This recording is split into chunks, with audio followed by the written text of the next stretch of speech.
اچھا جی،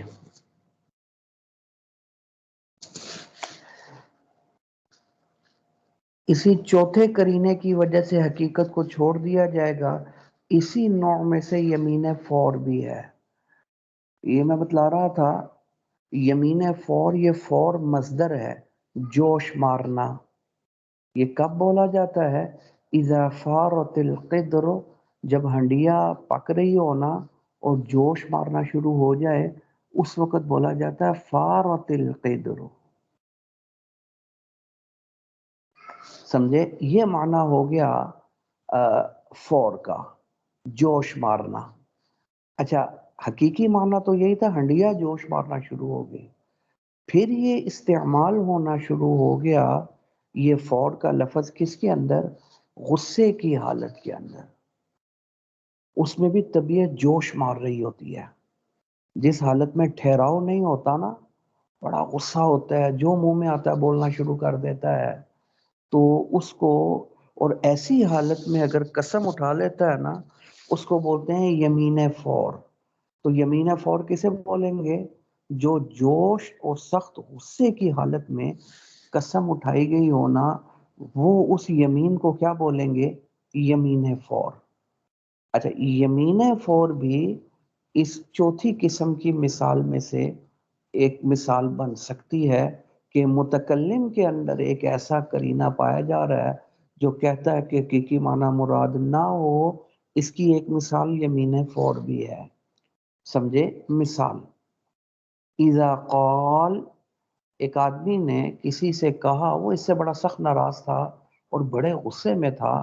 یہ اس کو کہنے لگا تعال، میرے پاس آؤ، تغدى معی، میرے ساتھ ناشتہ تو کرو. اب ناشتہ لگا ہوا ہے اور اس کو بلا رہا ہے، دعوت دے رہا ہے، کس چیز کی؟ ناشتے کی. میرے ساتھ آ کر ناشتہ کرو. اچھا، وہ آگے پہلے ہی غصے میں تھا. فقال، اس نے کہا واللہ لا، خدا کی قسم میں ناشتہ نہیں کروں گا. اب واللہ قسم اٹھائی. اب یہ قسم کس حالت میں اٹھائی ہے؟ غصے کی حالت. یہ یمین فور بن گئی. جوش کی حالت، ہنڈیا جوش مارتی ہے نا، فارت القدر، وہی جوش اس کے اندر بھی موجود ہے. یہ یمین فور بن گئی. غصے کی حالت میں کہتا ہے خدا کی قسم میں ناشتہ نہیں کروں گا، واللہ لا اتغدى. اب ذرا تھوڑا سا غور کریں، یہ نہیں کہہ رہا کہ میں اس وقت ناشتہ نہیں کروں گا یا میں تیرے ساتھ ناشتہ نہیں کروں گا، یہ نہیں کہہ رہا. یہ مطلق بول رہا ہے میں ناشتہ ہی نہیں کروں گا، خدا کی قسم میں ناشتہ نہیں کروں گا. اب اس کا حقیقی معنی یہ ہے کہ میں ناشتہ کبھی بھی نہیں کروں گا، کیونکہ اس نے یہ نہیں کہا کہ میں ابھی نہیں کر رہا. تو لہٰذا کسی بھی دن ناشتہ کر لیا، پرسوں کر لیا، چوتھ کر لیا، مہینے بعد، سال بعد، 10 سال بعد حانس ہونا چاہیے، قسم ٹوٹ جانی چاہیے. یا اس کے علاوہ کسی اور کے ساتھ بھی اگر ناشتہ کر لیتا ہے تب بھی حانس. کیوں؟ کیونکہ اس نے مطلق کہا تھا، مطلق کلام بولی تھی، خدا کی قسم میں ناشتہ نہیں کروں گا. سمجھے؟ لیکن متکلم کے اندر ایک کرینہ موجود ہے، وہ کیا؟ فور اور غضب. یہ کیا چاہتا ہے؟ اسی غصے کے وقت والا ناشتہ مراد ہے. میں اس وقت ناشتہ نہیں کروں گا اور تیرے ساتھ نہیں کروں گا. جوش یہ کیونکہ لڑائی اس کے ساتھ تھی نا، تو یہ جوش کرینہ ہے کہ کون سا ناشتہ کہتا ہے نہیں کروں گا. حالانکہ لفظ نہیں بولا، لفظ تو مطلق اور عام رکھا کہ میں ناشتہ ہی نہیں کروں گا، لیکن جوش کرینہ ہے کہ مراد یہ ہے تیرے ساتھ نہیں کروں گا اور تیرے ساتھ بھی اس وقت نہیں کروں گا. لہذا اگر اس نے اسی وقت ٹھیک 5 منٹ بعد جا کر کسی اور کے ساتھ ناشتہ کر لیا، اپنے گھر والوں کے ساتھ جا کر ناشتہ کر لیا، گھر والی کے ساتھ ناشتہ، حانس نہیں ہوگا. کیوں؟ حقیقت چاہتی ہے حانس ہو جائے. کیوں؟ اس لیے کس نے کہا تھا میں ناشتہ ہی نہیں کروں گا، لیکن یہ جو اس کو جواب دے رہا ہے غصے کی حالت میں، سمجھے؟ یہ کرینہ ہے غصہ، کہ جس کو جواب دے رہا ہے اس وقت اس کے ساتھ ناشتہ کرنا مراد ہے. اس کے ساتھ ناشتہ کرنا اور اسی وقت یہ مراد ہے. لہذا اس مطلق کو مقید اور پابند کر دیا جائے گا اس قرین غضب کی وجہ سے اس وقت اور اس کے ساتھ ناشتہ کرنے کے ساتھ، لہذا اسی وقت کسی اور کے ساتھ کر لیا، سمجھے، حانس نہیں ہوگا. یا اگلے دن اسی کے ساتھ کر لیا، اس وقت بھی حانس نہیں ہوگا، کیونکہ غضب کرینہ ہے کہ یہ غصے کے وقت والا اس کے ساتھ ناشتہ کرنا مراد ہے. غصہ ختم ہو گیا پھر اسی کے ساتھ کر لے، حانس نہیں ہوگا. یا اسی غصے کے وقت کسی اور کے ساتھ کر لے، حانس نہیں ہوگا. تو حقیقت کو چھوڑ دیا جائے گا. کس کی وجہ سے؟ فور کی وجہ سے، یعنی غضب کی وجہ سے. یہ غضب والا ناشتہ مراد ہے کہ اس غصے کے وقت میں تیرے ساتھ نہیں کروں گا، کسی اور کے ساتھ ہو سکتا ہے، یا جب غصہ ٹھنڈا ہو جائے اگلے دن تیرے ساتھ، وہ بھی ہو سکتا ہے، اس سے حانس نہیں ہوگا. حالانکہ حقیقی معنی تھا کسی بھی وقت کسی کے ساتھ بھی کرے گا حانس. تو حقیقت کو چھوڑ دیں گے. متکلم میں ایک قرینہ پایا جا رہا، وہ کیا؟ فور اور غضب. اس کی وجہ سے حقیقت کو چھوڑ دیا جائے. لا واللہ لا اتغدی، خدا کی قسم میں ناشتہ نہیں کروں گا. ینصرف ذلک، یہ قسم پھیرے گی کس بات کی طرف؟ الی الغداء، اس ناشتے کی طرف، المدعو الیہ، جس کی طرف اس کو دعوت دی گئی ہے، وہ والا ناشتہ مراد ہے. اور اسی کے ساتھ ناشتہ کرنا مراد. حالانکہ اس نے یہ نہیں کہا تھا کہ میں تیرے ساتھ یہ والا ناشتہ نہیں کروں گا، یہ نہیں کہا. اس نے کہا میں ناشتہ ہی نہیں کروں گا. لیکن یہ غضب کرینہ ہے کہ یہی والا ناشتہ اور اس کے ساتھ کرنے والا ناشتہ اور اسی وقت وہ ناشتہ مراد ہے. حتی لو تغدى بعد ذلك، یہاں تک کہ اگر اس نے ناشتہ کیا اس کے بعد اسی کے گھر میں اسی کے ساتھ معہ ہو، لیکن اس وقت غصہ ٹھنڈا ہو گیا تھا، حانس نہیں ہوگا. کیونکہ فور کرینہ ہے، یہ غصے کے وقت والا ناشتہ مراد ہے کہ اس وقت تیرے ساتھ نہیں کروں گا. ٹھنڈا ہونے کے بعد اس کے ساتھ کیا، حانس نہیں ہوگا. یا اسی وقت غصے کے وقت ہی مع غیرہ ہی کسی اور کے ساتھ ناشتہ کر لیا، تب بھی حانس نہیں ہوگا. فی ذلک الیوم، اسی دن میں کر لیا کسی اور کے ساتھ. کیوں؟ غصہ کرینہ ہے کہ تیرے ساتھ اس وقت نہیں کروں گا. حالانکہ اسے کہا نہیں تھا کہ تیرے ساتھ اس وقت نہیں کروں گا، لیکن غصہ کرینہ ہے کہ مراد یہی. لہٰذا اسی وقت کسی اور کے ساتھ کر لیا، حادث نہیں. یا اسی کے ساتھ غصہ ٹھنڈے ہونے کے بعد اگلے دن کر لیا. کیوں؟ متکلم میں کرینہ پایا جا رہا ہے. فور اور غضب اور جوش یہ چاہتا ہے کہ یہ حقیقی معنی مراد نہ ہو. اسی طرح کی دوسری مثال یمین فور کی، جو میرے خیال پہلے سے زیادہ واضح ہو جائے گی، اس سے مسئلہ اور واضح ہو جائے گا. وہ کہتا ہے اسی طرح خاوند کا بیوی کے ساتھ جھگڑا ہو رہا تھا. بیوی نے برقع پہنا، وہ کہتی ہے میں ذرا نارکلی جا رہی ہوں شاپنگ کے لیے. یہ اس کو روکتا ہے کہ اس وقت نہ جا، تو نے نہیں جانا. اس نے کہا میں نے جانا ہی جانا ہے. سمجھ جا رہی ہے؟ لڑائی بڑی. اس نے کہا میں نے جانا ہے. اس نے کہا اچھا. اس نے کہا اگر تو نے گھر سے باہر قدم رکھا تجھے طلاق ہے. غصے میں آ گیا نا، یہ کہتا نہ جاؤ، وہ کہتی ہے میں نے جانا ہے. کہتا اچھا، کہتا پھر جاؤ. اگر تو نے گھر سے باہر قدم رکھا تجھے طلاق ہے. اب آپ مجھے بتلائیے، اس نے مطلق بولا اگر تو نے گھر سے باہر قدم رکھا، تو حقیقی معنی تو یہ کہ جب بھی رکھا گھر سے باہر قدم تجھے طلاق ہو جائے گی. لیکن یہ غصہ اور یہ جوش اور یہ فور یہ کرینہ ہے کہ غصے کے وقت نکلنا مراد ہے، جس وقت جھگڑا ہو رہا تھا. سمجھے؟ اس نے کیا کیا، بیگم نے، وہ بھی اصول و شرطی پڑھی ہوئی تھی، اس نے اپنا برقع اتارا، ادھر ہی بیٹھ گئی. تھوڑی دیر میں دونوں نے گپے مارنا شروع کر دی، ہنسنا شروع کر دیا، مذاق شروع کر دیا. جب غصہ ٹھنڈا ہوا پھر اس نے اپنا کیا کیا، برقع پہنا نکل گئی. طلاق واقع نہیں ہوگی. کیوں نہیں ہوگی؟ کیوں؟ فور اور غضب کرینہ ہے کہ حقیقی معنی مراد نہیں کہ جس وقت بھی نکلے طلاق ہو جائے، بلکہ اس غصے کے وقت نکلنا مراد ہے. کیوں؟ متکلم میں ایک کرینہ پایا جا رہا، فور اور غضب. وہ چاہتا ہے کیا کہ غصے کے وقت نکلنا مراد ہے، ہر وقت نکلنا مراد نہیں. اور حقیقت چاہتی کہ ہر وقت نکلنا، کیونکہ اس نے تو نہیں کہا تھا کہ اگر تو نے غصے کے وقت نکلی تو طلاق ہے. یہ تو نہیں بولا تھا. اس نے تو کہا اگر تو نے گھر سے باہر قدم رکھا تو تجھے طلاق ہے. بولا یوں تھا. لیکن وہ لڑائی جھگڑے، اس کی حالت برقع پہنا ہوا ہے، نکلنا چاہ رہی ہے، یہ روک رہا ہے، وہ کہتی میں نے جانا ہے. اس وقت اس نے یہ قسم اٹھا لی.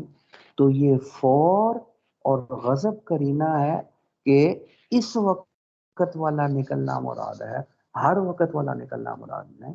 اگر غضب ختم، چائے پیس، اور چائے پینے کے بعد جب غصہ ٹھنڈا ہو گیا پھر نکلی، طلاق واقعہ نہیں ہوگی.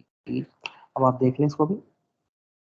وَكَذَا اسی طرح اذا قامت المرأة ایک عورت کھڑی ہوئی، تیار ہوئی، ترید الخروج برقع شرقہ پہن لیا نکلنے کے لیے، نکلنے کے ارادے سے کھڑی، خاوند روک رہا تھا. فقال الزوج شوہر نے کہا ان خرجتی فانت کذا اگر تم نکلی تو تجھے یہ ہے، کیا ہے؟ مثال فانت طالق تجھے طلاق ہے. سمجھے؟ تو اب یہ جو کہہ رہا تو نکلی تجھے طلاق ہے، اب اس نے یہ تو نہیں کہا کہ اس وقت نکلی تو طلاق ہے، غصے کے وقت نکلی تو طلاق، یہ تو نہیں بولا. اس نے تو کہا اگر نکلی تو طلاق ہے. تو حقیقی معنی یہ ہے کہ اگر نکلی یعنی جس وقت میں نکلی طلاق ہے. لیکن متکلم کے اندر فور اور غضب جو پایا جا رہا ہے یہ کرینہ ہے کہ اس غصے کے وقت نکلنا مراد ہے. تو کان الحکم مقصورا تو یہ نکلنے والا حکم بند ہو جائے گا علی الحالی اسی حالت پر، غصے والی حالت پر بند ہو جائے گا. وہی 7 بجے جھگڑا ہو رہا تھا نا، 7 بجے والا نکلنا مراد ہے. سمجھے؟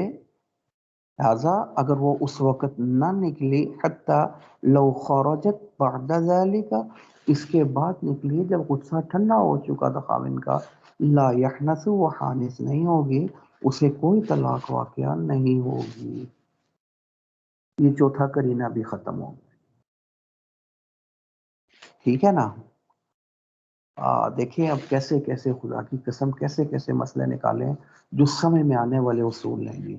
یہ اچھا جی. والخامس پانچواں کرینہ، یہ 4 ختم ہو گئے جی. پانچواں کرینہ جس کی وجہ سے حقیقت کو چھوڑ دیا جائے گا وہ کیا ہے؟ قد تترک الحقیقت بدلالت محل الکلام محل کلام کے اندر کوئی کرینہ پایا جا رہا ہے جو کہتا ہے حقیقت مراد، محل بولتے ہیں جگہ کو، یعنی کلام ایسی جگہ میں واقع ہے، سمجھے، کہ اس محل کا تقاضا یہ ہے، اس جگہ کا تقاضا یہ ہے کہ یہاں حقیقی معنی مراد نہ ہو. اس کی وجہ سے بھی حقیقت کو چھوڑ. مثال سے واضح ہوگا کیا معنی؟ بِأَنْ كَانَ الْمَحَلُّ وہ کلام ایسی جگہ میں واقع ہے کہ وہ محل اور مقام اور جگہ وہ یہ چاہتی ہے لا يقبل حقیقت اللفظ لفظ کا حقیقی معنی مراد نہیں، وہ لفظ کے حقیقی معنی کو قبول ہی نہیں کرتا. محل وہ کہتا ہے حقیقی معنی بن ہی نہیں سکتا. جب وہ محل اور جگہ حقیقت کو قبول ہی نہیں کرتی تو وہاں بھی حقیقی معنی مراد نہیں ہوگا. مثال سے واضح ہوگا.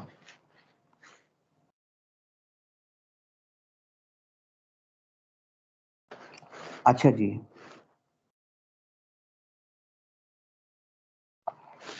مثال کے طور پر ایک آزاد لڑکی ہے، لونڈی تو ہے نہیں، ظاہر ہے وہ لونڈی بک سکتی ہے، آزاد لڑکی تو بک ہی نہیں سکتی. اس کی تو وہ کیا نام ہے اس کی، وہ کیا نام ہے، سونے کی طرح چاندی کی طرح ٹماٹروں کی طرح خرید و فروخت تھوڑی ہی ہو سکتی ہے. یہ تو اللہ تعالیٰ نے آزاد بنائی ہے. ہاں لونڈی بک سکتی ہے، لیکن یہ آزاد لڑکی کیا کہتی ہے؟ یہ کسی لڑکے سے کہتی ہے میں نے اپنا آپ بیچ دیا تجھے، لفظ بے بولتے میں نے بیچ دیا. وہ کہتا ہے میں نے قبول کر لیا. اب آپ مجھے بیچ دیا کیا مطلب؟ اس نے خرید لیا، وہ مالک بن گیا اس کا، اس کو آگے بیچ سکتے، کوئی لونڈی تھوڑی ہے، آزاد ہے. اب آزاد ہونا یہ ایک ایسا کرینہ ہے، یہ میں نے اپنا آپ بیچ دیا. یہ جو کلام ہے بعت نفسی من کا، یہ ایک ایسی جگہ میں واقع ہو رہا ہے جو چاہتا ہے کہ یہاں حقیقی معنی مراد ہو، کیونکہ یہ آزادی والے مقام میں واقع ہو رہا ہے اور آزاد کی خرید و فروخت ہو ہی نہیں سکتی. لہٰذا اس وجہ سے دوسرے لفظوں میں یوں کہہ لیں کہ حقیقی معنی بن ہی نہیں سکتا، اس وجہ سے بھی حقیقت کو چھوڑ دیا جائے گا. سمجھے؟ اسی طرح یہ لڑکی آزاد ہے، کیا کہتی ہے؟ میں نے اپنا آپ گفٹ کر دیا تجھے، ہبہ کر دیا تجھے. آگے لڑکے نے کہا میں نے قبول کیا. گواہ موجود تھے، سمجھے؟ اب گفٹ کرنے کا مطلب میں اگر آپ کو کوئی پین گفٹ کر دوں، آپ نے قبضہ کر لیا، مالک بن جائیں گے۔ اب یہ آزاد کا تو مالک نہیں بنا جا سکتا، وہ تو لونڈی کا مالک۔ تو آزاد ہونا یہ ایک ایسا کرینہ ہے جو چاہتا ہے، یہ آزادی، یہ ہبہ ایک ایسی جگہ میں واقع ہو گیا ہے جو جگہ اور مقام یہ کہتا ہے کہ یہاں حقیقی معنی مراد نہیں ہو سکتا، لہذا مجازی معنی مراد ہوگا۔ وہ مالک نہیں بنے گا، کیونکہ یہ آزاد نہ یہ مبیع بن سکتی ہے، نہ یہ موہوبہ شے بن سکتی ہے کہ اس کا ہبہ کیا جا سکے۔ اسی طرح کہتی ہے میں نے اپنے آپ کا مالک بنا دیا تجھے، یا میں نے اپنا آپ صدقہ کر دیا تجھے، وہ کہتا ہے میں نے قبول کر لیا، تو حقیقی معنی تو وہ مالک بن گیا، اور صدقہ بھی جس کو دیا جاتا ہے وہ مالک بن جاتا ہے، حقیقی معنی مالک بن گیا۔ لیکن یہ آزاد کا مالک بنا نہیں جا سکتا، لہذا یہ مقام اور محل یہ چاہتا ہے حقیقی معنی مراد، تو پھر مجازی معنی مراد ہوگا۔ وہ کیا؟ نکاح۔ اگر گواہوں نے یہ بات سن لی، جب وہ قبول ہو گئے تو نکاح منعقد ہو جائے گا، سمجھے؟ حقیقی معنی مراد یعنی مالک بننا مراد نہیں ہوگا، سمجھے؟ یہ مثال دے دی۔ اگلی مثال ایک اور، وقوله لعبده، اپنے غلام سے کہتا ہے، وهو معروف النسب من غیره، جس کا پتہ ہے کہ اس کا نسب غیر سے ثابت ہے، وہ بکر کا بیٹا ہے، اور سب لوگوں کو پتہ ہے، سارا محلہ جانتا ہے کہ بکر کا بیٹا ہے اور اس کا غلام ہے۔ یہ اس کو کہتا ہے ھذا ابنی، یہ میرا بیٹا ہے، حالانکہ سارا علاقہ جانتا ہے کہ وہ اس کا بیٹا نہیں، وہ تو بکر کا بیٹا ہے، یہ کہتا ہے میرا بیٹا ہے۔ تو ایک شخص دو کا بیٹا تو بن ہی نہیں سکتا، تو یہ ھذا ابنی ایسے مقام میں واقع ہو گیا کہ وہ مقام چاہتا ہے کہ وہ حقیقی معنی مراد، لہذا بیٹا تو نہیں بنا، تو پھر مجازی معنی مراد ہوگا۔ اور مجازی معنی کیا ہے؟ مجازی معنی یہ ہے کہ جیسے بیٹا آزاد ہے، یہ بھی آزاد، تو وہ آزاد ہو جائے گا۔ اسی طرح وہ اپنے غلام سے کہتا ہے، اس کا غیر سے نسب تو معلوم نہیں ہے، مشہور نہیں ہے، تو اس کو کہتا ہے یہ میرا بیٹا ہے، لیکن حال یہ ہے کہ وہ غلام عمر میں اس سے بڑا ہے۔ اب آپ مجھے بتلائیے کہ جو عمر میں اس سے بڑا ہے اس کا غلام ہو سکتا ہے؟ وَهُوَ أَكْبَرُ سِنًّا مِنَ الْمَوْلَى، وہ غلام عمر میں اس سے بڑا ہے، کیا کہتا ہے اس کو؟ ھذا ابنی۔ اب بڑا چھوٹے کا بیٹا بن سکتا ہے؟ بن ہی نہیں سکتا۔ اب یہ ھذا ابنی ایسے مقام میں آیا، ایسی جگہ میں آیا کہ ایسے غلام کو کہہ رہا ہے جو عمر میں بڑا ہے، یہ تو بڑا تو چھوٹے کا بیٹا بن ہی نہیں سکتا۔ یہ کیسے ہو سکتا ہے کہ باپ چھوٹا ہو بیٹا بڑا ہو؟ تو ممکن ہی نہیں ہے کہ حقیقی معنی بن ہی نہیں سکتا بیٹے کا۔ تو پھر یہاں پہ بھی جہاں حقیقت بن ہی نہیں سکتی، وہ کلام ایسی جگہ میں آ گئی ہے، وہ جگہ انکار کر رہی ہے حقیقت کا، وہ کہتی ہے حقیقت بن ہی نہیں سکتی، بڑا چھوٹے کا بیٹا ہو ہی نہیں سکتا، اور آزاد کی بے ہو ہی نہیں سکتی، وہ موہوبہ اس کا ہبہ ہو ہی نہیں سکتا۔ تو ان تمام صورتوں میں مجازی معنی مراد۔ آخری دو صورتوں میں یہ بیٹے سے مجاز ہے آزادی سے، امام صاحب رحمۃ اللہ علیہ کے نزدیک، صاحبین کے نزدیک آخری دونوں صورتوں میں کلام ہی لغو ہو جائے گا، وہ آزاد نہیں ہوگا۔ یہ پیچھے اختلاف گزر چکا ہے کہ مجاز حقیقت کا خلیفہ لفظوں میں ہے یا معنی میں ہے۔ امام صاحب رحمۃ اللہ علیہ کے نزدیک لفظ میں ہے، لفظوں میں اگر مبتدا خبر بننا صحیح ہے تو اس کے بعد کسی وجہ سے حقیقت نہ بن سکے تو مجازی معنی مراد۔ صاحبین کے نزدیک اگر لفظ کا معنی بن ہی نہ سکتا ہو، بڑا چھوٹے کا بیٹا بن ہی نہیں سکتا، تو کلام ہی لغو ہو جائے گی، مجاز کی طرف نہیں جائیں گے۔ یہ پیچھے پوری تفصیل ہماری گزر چکی تھی، پیچھے جا کر دیکھ لیں۔ تو لہٰذا اس مسئلے میں خلاف لہما صاحبین نے اختلاف کیا، بنا علی ما ذکرنا، اور اس اختلاف کی بنیاد اسی بات پر ہے جو ہم نے پیچھے ذکر کر دی، ان المجاز خلف عن الحقیقت فی حق اللفظ، مجاز حقیقت کا خلیفہ ہے لفظ میں، لفظ میں حقیقت بن سکتی ہے، مبتدا خبر کی ساری شرائط پائی جا رہی ہیں، پھر کسی وجہ سے نہ بنے کہ وہ بڑا ہے یہ چھوٹا ہے، وہ بیٹا بن نہیں سکتا، اب مجاز کی طرف جائیں گے۔ اور صاحبین کے نزدیک مجاز حقیقت کا خلیفہ ہے حکم میں اور معنی میں، یعنی معنی حقیقت کا بن سکتا ہے، پھر کسی وجہ سے نہ بن سکے، پھر مجاز کی طرف جائیں۔ تو یہاں تو ماننا حقیقت کا بن ہی نہیں سکتا، بڑا چھوٹے کا بیٹا بن ہی نہیں سکتا. ایک بندے کا پتہ ہے باپ فلاں ہے، وہ اس کا بھی بیٹا اس کا بیٹا، دو دو باپ ہو ہی نہیں سکتے، حقیقت کا معنی بن ہی نہیں سکتا. اگر ان کے نزدیک کلام لغو ہو جائے گی. یہ پیچھے پوری تفصیل گزر چکی ہے، پیچھے جا کر دیکھ لیں. اچھا اب میرے خیال میں ہمارے یہاں اذان شروع ہو گئی ہے. ہدایت اللہ آپ کا سبق رہ گیا، کل سے انشاءاللہ ہم ٹھیک 4:15 بجے شروع کر دیں گے. تو آج ہمارے یہاں اعلان ہو گیا نماز 4 بجے کا، تو 4:15 بجے انشاءاللہ کل ہمارا سبق شروع ہو جائے گا، پھر یہ دونوں پورے ہو جائیں گے. آج ابھی ہم ٹھیک 20 منٹ بعد سبق شروع کریں گے. 20 منٹ تک آپ کا بھی کوئی سبق نہیں ہوگا، تو 20 منٹ بعد سبق شروع کرتے ہیں. تو تھوڑا سا ہدایت اللہ آپ کو بھی پڑھ لیں گے تاکہ چھٹی نہ ہو. کوئی سبق تو نہیں ہے بیچ میں 20 منٹ بعد؟ جی ابھی استاد جی مفتی ضیاء صاحب کا ہوگا، لیکن وہ بھی ابھی دیر سے ہوگا تو بیچ مغرب. میں پڑھ لیتے ہیں نا، جی ٹھیک ہے، اس سے پہلے ختم کر لیں گے انشاءاللہ، ٹھیک ہے نا. ابھی آپ لوگ بھی نماز پڑھ لیں، ٹھیک ہے جی. اللہ